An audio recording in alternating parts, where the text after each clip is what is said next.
What is up, guys? Welcome back to Bit by Bit, and I'm sorry, but once again we are talking about Napoli. I wanted to choose a different team, but we are talking about Napoli because Kvara left. Yes!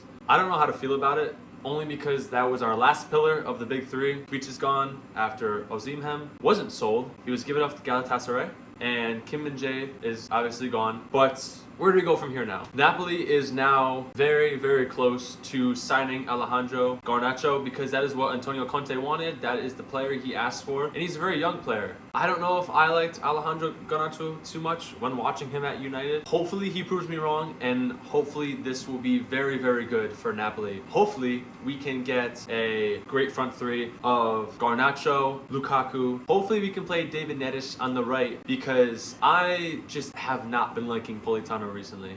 And we also have Philip Billing now, which can play in anywhere in that midfield trio, which is perfect. Things will look a bit different under Antonio Conte's Napoli. He wanted Kvara to play a main part in this new project for the next 2 or 3 years. Can't do that now because he is gone. 5-year deal for, I think, 70 or 75 million. PSG were doing good in a rebuild, and Barcola is playing really well on the left side. Kvara now has to go fight for a spot in a team that's worse. I just don't understand. But it's okay. Antonio Conte is a coach who knows how to build a team even if he loses a player such as Kvara. This team can now move forward knowing that Kvara isn't coming back. It's a hard thing to take in, but now you know what you're dealing with and you know where to go from here because you know you're not getting that player back. So some things need to change. And obviously with the addition, hopefully the addition of Alejandro Garnacho, things are going to change. Create a great link up on that left side with Oliveira, Scott McTominay, and the pairing up top with Lukaku.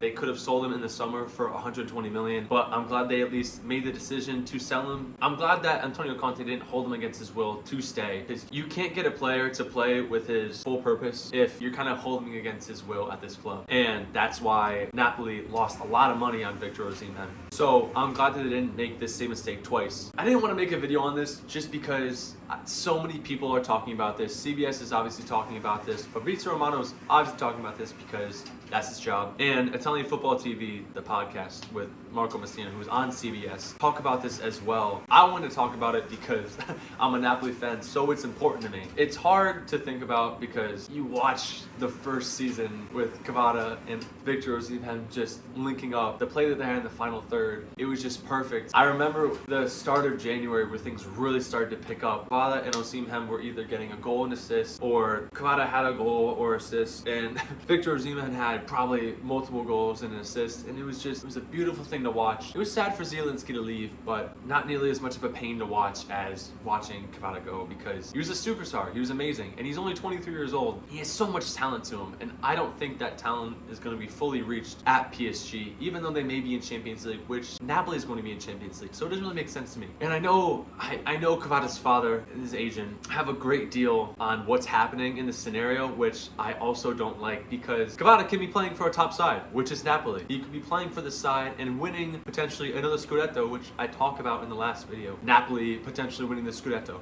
Hopefully it happens. From my point of view, I'd love for that to happen. For me to experience it twice in my lifetime would be absolutely amazing. Hopefully it still does happen. Hopefully Napoli still push and win the Scudetto, even though Inter is on their tail. Obviously Atalanta dropped points, but it's sad to see because I don't think he's at a top side. Yes, PSG has been in the Champions League every single year, but it's because of money and it's because of the league. It's because of how easy their league is compared to the Serie A. So it's difficult to watch. It is. And I'm obviously going to be sad, but hopefully he thinks he made the best decision. He probably did because he left, but I also know he gets 4 to 5 times the salary, which I'm sure that's intriguing. Probably more intriguing to his father than to him. Hopefully he plays really well, and hopefully he blossoms into this amazing player that took that next step. And hopefully he's already world class, but hopefully he becomes amongst the top wingers in the world and people finally notice that. It's hard with the Serie A because there's not much commercialization and there's not nearly as much marketing, and not many people know how amazing the Serie A is. So hopefully he gets that recognition in PSG. Hopefully they go far in the Champions League, and he makes me choke on my words. But until then, thank you guys for listening. This was Bit by Bit, and I hope you guys enjoyed me ranting about Napoli.